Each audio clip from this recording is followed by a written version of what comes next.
afternoon. So naari ko din sa mga lugar karon sa kuan sa mong balay. So backyard farming may karon guys. So naapod mi dinhi mga baboy. Naami kanang pantari na manok. Pantari na manok. So pantari na manok. So naapod dinhi mga manok na pantari na manok guys.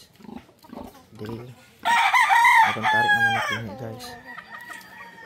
O ipod na yung kuan bain na manok ni bain na manok so nakikita ko din na binahi na pato na manok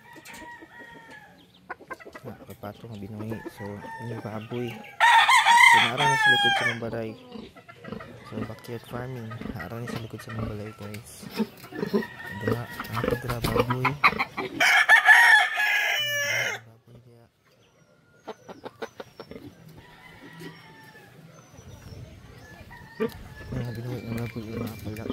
nagbaligyain naman yun ini binaligyain ng mga baboy so medyo kuan lang yun siya no hugaw pa nagiliguan pero hugaw na po nga yung baboy na ko baboy naman ni mama kini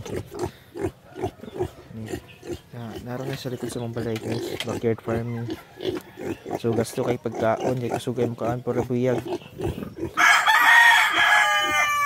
so naroon na sa likod sa mga balay.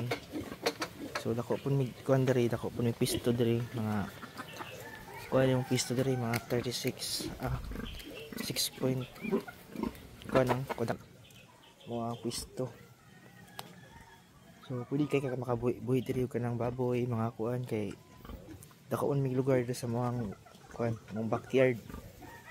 Ay pato na pud mga binuhi nga mga baboy sa padiya ay mga iro na pud mig buhi diri nga iro. So naara na dito likod sa mong balay.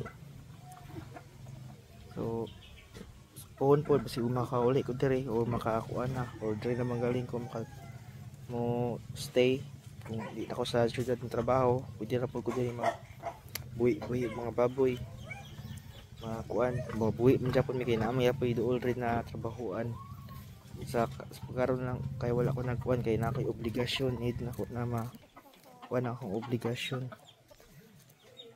So diri lang tama ng akong short vlog.